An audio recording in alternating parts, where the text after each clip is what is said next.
বন্ধুরা, আজ আমরা আলোচনার বিষয় হচ্ছে টপ 7 হোয়াইট প্ল্যান্ট। হ্যাঁ বন্ধুরা, যে 7টি আপনাদের হোয়াইট প্ল্যান্ট নিয়ে আলোচনা করব, যে গাছগুলি সম্পূর্ণরূপেই ইনডোর এবং আপনারা আপনাদের ঘরে রাখতে পারবেন, যে গাছগুলিকে প্রতিনিয়ত দেখলেন আপনার মনে অনেক অনেক শান্তি আসবে। আর সাদা মানেই শান্তির প্রতীক, এটা আমরা প্রত্যেকেই জানি। তো এই সমস্ত হোয়াইট প্ল্যান্টগুলির মধ্যে বিশেষ কোনো বৈশিষ্ট্য রয়েছে এবং এই সমস্ত গাছের পাতাকে সাদা ধরে রাখতে এবং গাছের সৌন্দর্য বৃদ্ধি করতে বিশেষ কিছু পরিচর্যা রয়েছে। তার মধ্যে এই সাদা গাছগুলি কিন্তু প্রচুর পরিমাণে বেনিফিট রয়েছে। তো চলুন আজ আমরা এই টপ 7 হোয়াইট প্ল্যান্ট নিয়ে একটু আলোচনা করি এবং এই সমস্ত গাছগুলিকে আমরা কি করে পরিচর্যা করব, কি করে তার মাটি মিশ্রণ করব, কি কি ফার্টিলাইজার ব্যবহার করব, কি খাবার দেব, সমস্ত কিছু নিয়ে একটা একটু করে আমরা জেনে নিই। বন্ধুরা, প্রথম যে গাছটিকে দেখতে পাচ্ছেন সেই গাছটি হলো ফাইকাস বেঞ্জামিনা হোয়াইট।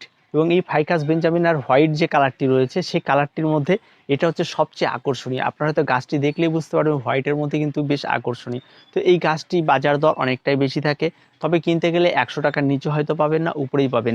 তবে যে কোনো নার্সারিতে অ্যাভেলেবেল আপনারা পেয়ে যাবেন। এই গাছটিকে আপনারা যখন ক্রয় করবেন, আপনি এখানে ছোট মাপের টব ব্যবহার করেছি, আপনারা চাইলে এখানে যে কোনো মাপের বড় টবও ব্যবহার করতে পারেন। আমি যেহেতু গাছ অনুযায়ী টব ব্যবহার করেছি, তাই আপনারা আপনাদের পছন্দ মতো টব ব্যবহার করতে পারেন। আর এখানে মাটির মিশ্রণটা অবশ্যই ওয়েল ড্রেনেজ হতে হবে। আর মাটি নিয়ে আমরা অনেকবারই বলেছি, সে নিয়ে আর কিছু বলছি না। আর গাছটিতে জলটি অবশ্যই সীমিত দিতে হবে। গাছটি এমন একটি জায়গায় রাখুন, ঘরের যে সমস্ত জায়গাতে সকালবেলা অন্তত রোদ লাগে, তাহলে অবশ্যই আপনারা উইন্ডো বা বেলকনিতে এই গাছটিকে রাখতে পারেন। এবং গাছটি কিন্তু যেখানে রাখবেন সেই জায়গার কিন্তু সৌন্দর্য কিন্তু অটোমেটিকলি বেড়ে যাবে। তার সঙ্গে সঙ্গে এই গাছে প্রচুর পরিমাণ বেনিফিট রয়েছে। এই গাছ প্রচুর পরিমাণ অক্সিজেন প্রদান করে, সকাল বিকাল রাত 24 ঘন্টা অক্সিজেন প্রদান করে থাকে। এবং এই গাছ যখন আপনি এত সুন্দর একটি গাছ সারাদিন অফিস বা বিভিন্ন জায়গায় কাজ করে আসার পরে যখন আপনার বাড়িতে ফিরে এই ধরনের গাছকে আপনার সবার চোখের সামনে সামনে দেখতে পাবেন, তখন কিন্তু আপনি একটা বিশেষ মানসিক শান্তি পাবেন। তো খুব সহজ পরিচর্যার একটি গাছ, অবশ্যই আপনারা এই গাছটিকে আপনাদের ঘরে রাখুন। বন্ধুরা, 2 নম্বর যে গাছটি দেখতে পাচ্ছেন এটা মানি প্ল্যান্ট। এই মানি প্ল্যান্ট মানে কিন্তু একটা লাকি প্ল্যান্ট, এটা আমরা প্রত্যেকেই জানি এবং প্রত্যেকেই কিন্তু মানি প্ল্যান্ট ঘরে রাখি। তবে মানি প্ল্যান্ট আমরা যে সবুজটি রাখি, আর এটা কিন্তু হোয়াইট। তো এটা দেখতে অনেকটাই বেশি ভেরিকেটেড এবং আকর্ষণীয়, এবং তার সঙ্গে সঙ্গে গাছটিও কিন্তু অত্যন্ত সুন্দর হয় এবং দেখতেও কিন্তু একদম চমকপ্রদ গাছ। তো এই গাছটিকে আপনার ঘরে রাখতে হলে আপনাকে সবার প্রথমে এই গাছটি কালেক্ট করতে হবে, ওয়েলডেন্স মাটি তৈরি করতে হবে। তার সঙ্গে সঙ্গে এই গাছে পরিচর্যা খুবই সহজ। তবে হ্যাঁ, জল বিশেষভাবে দিতে হবে, সপ্তাহে 1 দিন জল দিতে হবে এবং যেদিনই জল দেবেন পুরো গাছটিকে স্নান করিয়ে বেশি করে জল দিয়ে দেবেন। এবার তার সঙ্গে আসি, এই গাছে কখনোই অ্যান্টিফাঙ্গাল স্প্রে করবেন না, পেস্টিসাইড স্প্রে করবে না। এই দুটো জিনিস থেকে আপনারা দূরে থাকুন এই মানি প্ল্যান্টের। তবে হ্যাঁ, গাছটিতে যদি আপনারা ম্যাগনেসিয়াম সালফেট স্প্রে করেন, তাহলে অবশ্যই গাছে উপকারিতা রয়েছে। আর গাছে অবশ্যই নজর রাখতে হবে। আর যেখানে একেবারেই লো সানলাইট মানে হালকা রোদ সকাল বিকেল লাগে, সে সমস্ত জায়গায় এর জন্য বেছে নিন। এবং আপনারা এটিকে হ্যাঙ্গিংয়েও ব্যবহার করতে পারবেন। খুব সুন্দর, অত্যন্ত আকর্ষণীয় গাছ। আর এই সমস্ত গাছ যদি আপনি প্রতিনিয়ত দেখেন, আপনি ফার্স্ট্রেশন ডিপ্রেশন থেকে কিন্তু খুব সুন্দরভাবে মুক্তি পাবেন। বন্ধুরা, 3 নম্বর যে হোয়াইট প্ল্যান্টটি নিয়ে আলোচনা করব, সেটা হচ্ছে আপনাদের প্রত্যেকের নাম জানেন, স্পাইডার প্ল্যান্ট। তো বন্ধুরা, স্পাইডারের প্রচুর ভ্যারাইটি রয়েছে, তার মধ্যে এই একটি ভ্যারাইটি যেটাকে আপনি যেখান থেকে দেখবেন এটাকে হোয়াইট মনে হবে। এর যে ভেতরে যে কচি পাতাগুলি বেরোয় সেটা পুরোপুরি হোয়াইট, তারপরেও বেরিয়ে গিয়ে হালকা সবুজ এবং হোয়াইটের একটি দাগ তৈরি হয়।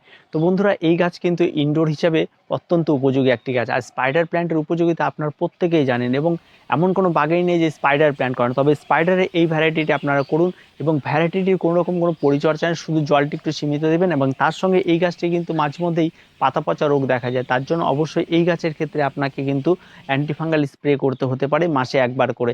আর তাছাড়া কোনো পরিচর্যা না, যদি আপনি অ্যান্টিফাঙ্গাল স্প্রে না করতে চান, যে সমস্ত পাতাগুলিতে ডিস্টার্ব রয়েছে বা পাতাগুলি খারাপ দেখা যাচ্ছে, সেই সমস্ত পাতাগুলি মাথাগুলি থেকে হালকা করে কেটে আপনারা ফেলে দিতে পারেন, তাতেও কোনো রকম কোনো অসুবিধা হবে না।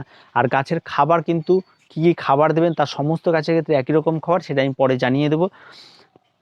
এবং এবার আসি, এই গাছ কিন্তু কাটাই ছাঁটাই আপনাকে করতে হবে। এই গাছে বেশিরভাগ পাতাগুলো অনেকটা লম্বা হয়ে জায়গাটাকে জঙ্গল করে এবং সেই জন্য আপনাকে ছেটে সেটাকে একটা সুন্দর শেপে রাখতে হবে, যাতে আপনার পছন্দ মতো আপনার দেখতে ভালো লাগে। আর টব থেকে শুরু করে সব কিছুই একই রকম, আপনারা যে কোনো টবে করতে পারেন, ছোট বড় সব কিছু। তবে অবশ্যই গাছ বুঝে আপনাকে টব কিন্তু ব্যবহার করতে হবে।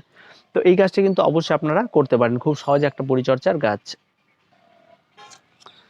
বন্ধুরা, তারপরে যে গাছটি নিয়ে কথা বলবো এটা নিয়ে কোনো কথা হবে না, এটা হচ্ছে বেবি রাবার। আর রাবার প্ল্যান্ট মানে প্রচুর পরিমাণ অক্সিজেন প্রদান করে আর প্রচুর তবে এই রাবার প্ল্যান্টের কিন্তু কেয়ার খুব একটা বেশি না, এবং এর যত বেশি কেয়ার করবেন এই গাছ তত বিগড়ে যাবে। গাছটিকে নর্মালি একটা, যেমন আপনারা এই গাছটি স্যাকুলেন্ট ভ্যারাইটির গাছ, আপনারা বালির মিশ্রণ বেশি করে দিয়ে হাড় গুঁড়ো এবং অল্প ভার্মি কম্পোস্ট একটা মাটির মিশ্রণ তৈরি করুন, বালি মাটির মিশ্রণ তৈরি করুন যেখানে জল কোনো স্টে করবে না, এবং সপ্তাহে একদিন করে এই গাছটিকে সুন্দর করে জলে চুবিয়ে নিয়ে এবং তুলে নিন এবং পুরোটা জলে ভর্তি করে নিন। তারপরে আর কোনো রকম কোনো পরিচর্যা করবেন না, গাছটিকে রেখে দেবেন যেখানে হালকা সানলাইট লাগে সেরকম একটা জায়গায় রেখে দেবেন। দেখুন খুব সুন্দরভাবে গাছ থাকবে এবং গাছ কোনো দিন নষ্ট হবে না। গাছে তেমন কোনো রোগ ব্যাধি নেই, সম্পূর্ণ লক্ষ্মী গাছ, আর তেমন কোনো পরিচর্যা নেই গাছে।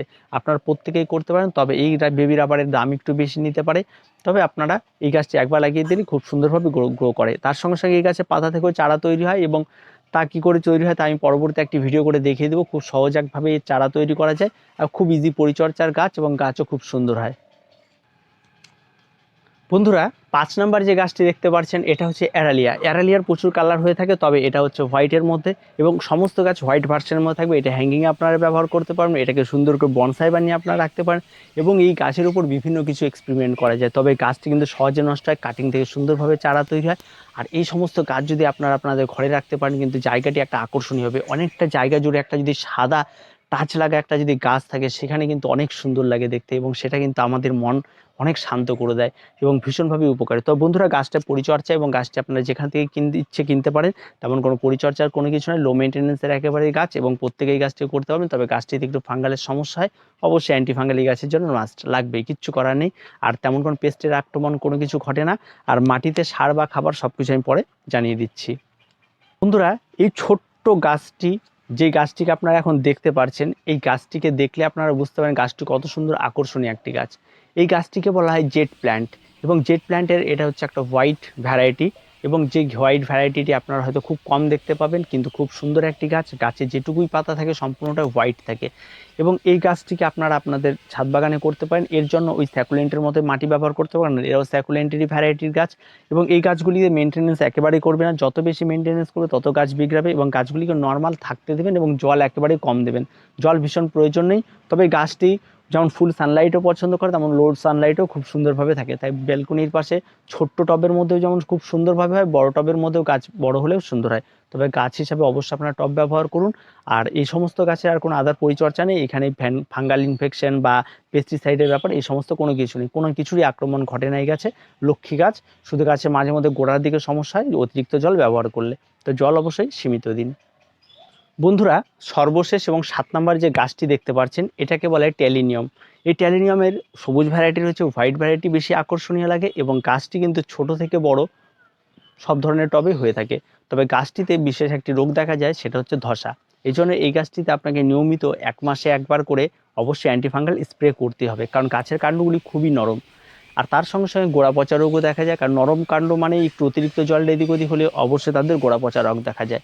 আর এগুলি গোড়া পচা রোগ হওয়ার জন্য এগুলি কিন্তু ইনডোর গাছ, এবং এগুলি কখনোই আউটডোরে রাখতে হয় না, এবং আউটডোরে এই গাছ বেশি টাইম থাকলে রোদে কিন্তু এর কালারও নষ্ট হয়ে যায়, আর ইনডোর জন্য এই কালারগুলি সুন্দরভাবে ফুটে ওঠে। তো অবশ্যই আপনারা এই হোয়াইট প্ল্যান্টগুলিকে অবশ্যই আপনাদের ইনডোরে রাখতে পারেন, এবং এই গাছেরও পরিচর্যা তেমন কিছু নয়, তবে এই গাছ একটু আলাদা রকম খাবার ব্যবহার করতে হয়। এই গাছ পাতা পচা সার ভীষণ একটু পছন্দ করে, আপনারা এটা একটু দেখে নেবেন। এবার তার সঙ্গে সঙ্গে গাছটির প্রচুর বেনিফিট রয়েছে, গাছটি রাতে অক্সিজেন প্রদান করে, সমস্ত কিছু। তো সমস্ত গাছের বেনিফিট এবং কী কীভাবে আপনারা এর খাবার দেবেন তা নিয়ে আমি এবং শেষে আমি জানিয়ে দিচ্ছি। তো গাছটিকে নিয়ে আর কোনো কথাও বলার কিছু নেই, এবং আপনারা দেখতে পাচ্ছেন এই গাছটি কিন্তু অবশ্যই আপনারা রাখতে পারেন। খুব সুন্দর একটা ভ্যারাইটির গাছ, আর খুব সুন্দর এই গাছটি, এবং দেখতে অনেক আকর্ষণীয়। বন্ধুরা সমস্ত যে হোয়াইট প্ল্যান্টগুলি দেখানো হলো, এই সমস্ত হোয়াইট প্ল্যান্টের এবার আমি সার প্রয়োগের কথা বলি। সবার প্রথমে বলি, যে সমস্ত ইনডোর প্ল্যান্টগুলি রয়েছে সেই ইনডোর প্ল্যান্টগুলিতে আপনারা সবসময় চেষ্টা করবেন মাটিতে সার কম দিয়ে পাতায় সার ব্যবহার করার। তার জন্য আপনারা এনপিকে 20-20-20 লিকুইড ফার্টিলাইজার আপনারা 1 লিটার জলে 1 গ্রাম দিয়ে গাছগুলিতে স্প্রে করতে পারেন মাসে একবার করে। তার সঙ্গে সঙ্গে এই সমস্ত গাছগুলির উজ্জ্বলতা ধরে রাখার জন্য এবং তার সালোক সংশ্লেষটা খুব কম হওয়ার জন্য, রোদটা কম হওয়ার জন্য, তার সালোক সংশ্লেষ হারকে বাড়িয়ে তোলা এবং ক্লোরোফিল গঠনকে সঠিক রাখার জন্য অবশ্যই আপনাকে মাসে 1 দিন ম্যাগনেসিয়াম সালফেট স্প্রে করতে হবে। 1 লিটার জলে 1 চামচ দিয়ে আপনারা সমস্ত গাছে স্প্রে করে দেবেন। আর কেন আমি আজকে এই এপিসোডটা হোয়াইট প্ল্যান্ট নিয়ে আলোচনা করলাম, কারণ আমরা প্রত্যেকেই জানি যে সাদা মানে একটা শান্তির বার্তা। আর এই শান্তির বার্তা যদি প্রতিনিয়ত আমরা আমাদের ঘরের মধ্যে দেখতে পাই, তাহলে অনেক রকম সাংসারিক অশান্তি এবং বিভিন্ন ধরনের যে ফ্রাস্ট্রেশন, ডিপ্রেশন থেকে আমরা মুক্তি পেতে পারি। আর এই সমস্তগুলি যদি আমরা ঘরে প্রবেশের মুখে যদি এই সমস্ত গাছগুলিকে আমরা সবার আগে অফিস থেকে এসে দেখতে পাই, বা বাইরে থেকে এসে দেখতে পাই, বা ঘর থেকে যে কোনো জায়গায় বেরোলে এদেরকে দেখতে পাই, তাহলে কিন্তু মন্দ হয় না, এবং সেখান থেকে আমরা অনেক কিছু শিখতে পারি, অনেক কিছু বুঝতে পারি। এই সমস্ত গাছগুলি যে এত সৌন্দর্যটা, সেটা না বলে একটা ভাষা আমরা বুঝতে পারি। তো বন্ধুরা, এই নিয়ে আর কোনো কিছু বলার নেই। অবশ্যই আপনারা এ ধরনের খাবার দিন। আর তারপরে যদি আপনারা কেউ মনে করেন যে মাটিতে খাবার দেবেন, অবশ্যই দিতে পারেন, জৈব খাবারও দিতে পারেন, তাতে কোনো রকম অসুবিধা নেই। আর যে সমস্ত গাছগুলিতে বললাম অ্যান্টি ফাঙ্গাল এবং পেস্টিসাইড ব্যবহার, তাদেরকেই দিন, পার্টিকুলার সমস্ত গাছে কোনো প্রয়োজন নেই। আর ইনডোরে গাছ থাকলে অবশ্যই সবার প্রথমে আপনাকে প্রতিনিয়ত গাছের কাছে যেতে হবে এবং গাছগুলিকে দেখে রাখতে হবে। তো এটুকুই ছিল আজকের ভিডিওটি। আর হোয়াইট প্ল্যান্টের ভিডিওটি কেমন লাগছে অবশ্যই আপনারা আমাদের কমেন্ট বক্সে রাখবেন। আর হোয়াইট প্ল্যান্ট কিন্তু এই ছাদটাই না, আরও প্রচুর রয়েছে, এর কোনো শেষ নেই। তো ভিডিওটি এ পর্যন্তই। ভিডিওটি ভালো লাগলে অবশ্যই লাইক, শেয়ার এবং কমেন্ট করুন। আর আমাদের চ্যানেলটিকে অবশ্যই সাবস্ক্রাইব করুন।